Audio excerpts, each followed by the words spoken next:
Prime news watch میں ناظرین ایک بار پھر خوش آمدید کہتے ہیں آپ کو۔ مسلم لیگ نون کے سینئر رہنما احسن اقبال ہمارے ساتھ موجود ہیں۔ جی احسن صاحب، ہم بات کر رہے تھے کہ یہ جو ایجنڈا آپ نے دیا ہے اور آپ فرما رہے تھے کہ اگر اس ایجنڈے کے مطابق باقی سیاسی جماعتیں بھی آتی ہیں، اگر تو وہاں سے تکمیل نہیں ہوتی تو پھر ایک نیا سیاسی اتحاد بن سکتا ہے اور اس میں مسلم لیگ قاف بھی اس اتحاد کا حصہ بن سکتی ہے اور آپ کے ساتھ بھی مل سکتی ہے۔ آپ کی رائے اس پہ؟ دیکھیے، ہمارا تجربہ یہ ہے کہ ماضی کی اگر آپ سیاست دیکھیں تو پاکستان میں اتحادوں کی سیاست زیادہ کامیاب نہیں رہی، اور اس کا 1977 میں پی این اے سے آغاز ہوا تھا، اور پھر وہ تمام توقعات جو لوگ سیاسی اتحادوں سے وابستہ کر رکھتے ہیں، جب وہ اتحاد ٹوٹتے ہیں تو ایک بہت اینٹی کلائمیکس ہوتا ہے۔ لہٰذا 1997 میں ہم نے اسی تجربے کی روشنی میں پاکستان مسلم لیگ نون کی اپنی آئیڈینٹی اور اپنے پلیٹ فارم سے الیکشن میں حصہ لیا تھا۔ البتہ وہ سیاسی جماعتیں جو ہمارے منشور یا پروگرام کے قریب ہوتی ہیں یا ہوں گی، ان کے ساتھ ہم انتخابی ایڈجسٹمنٹ سیٹ ٹو سیٹ کر سکتے ہیں، اور پھر جب آئندہ حکومت بنانے کا مرحلہ آئے گا تو اس میں جو بھی نتیجہ آئے گا اس کی صورت میں بھی اگر تو واضح اکثریت ہو پھر آپ اپنی حکومت بنا سکتے ہیں، ورنہ پھر کولیشن بلڈنگ کا مرحلہ آتا ہے۔ لیکن فی الوقت ہمارا جو ایم ہے اور ہمارے سامنے جو ہدف ہے وہ یہی ہے کہ ہم اپنے ایجنڈے اور منشور اور پروگرام کے اوپر لوگوں کے پاس اپنی شناخت اور اپنے پلیٹ فارم سے جائیں گے، تاہم جو جماعتیں ہمارے پروگرام سے قریب ہوں گی اور ہمارے ساتھ مفاہمت کرنا چاہیں گی، ان کے ساتھ انتخابی ایڈجسٹمنٹس جو ہیں اس موقع پر ہو سکتی ہیں۔ اچھا احسن صاحب، اس میں ایک اہم بات یہ ہے کہ جب میاں نواز شریف صاحب کی جانب سے پریس کانفرنس کی گئی، اس کے بعد پھر وزیر اعظم صاحب کی جانب سے ایک نکی جی ہاں کی گئی، اس پر ظاہر ہے کہ جو گورنر پنجاب کی تعیناتی کا معاملہ تھا وہ بھی ظاہر ہے اب جو نام لیے جا رہے تھے اب ظاہر ہے کہ اس میں تاخیر ہو گئی اور اس پر مزید مشاورت کی جا رہی ہے۔ آپ کی ترجیحات کیا ہوں گی کہ گورنر پنجاب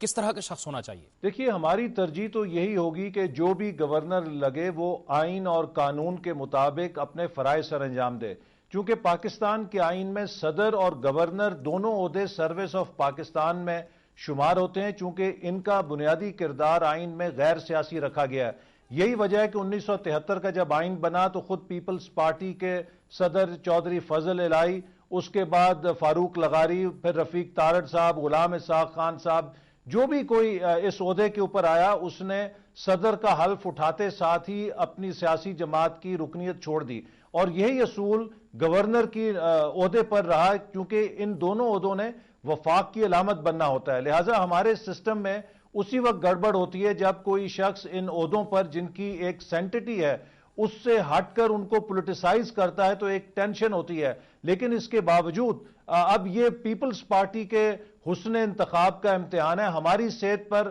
کوئی اثر نہیں پڑے گا کون گورنر لگتا ہے اور وہ کیا طرز عمل اختیار کرتا ہے، چونکہ اگر وہ اپنے آئین اور قانون کے دیے ہوئے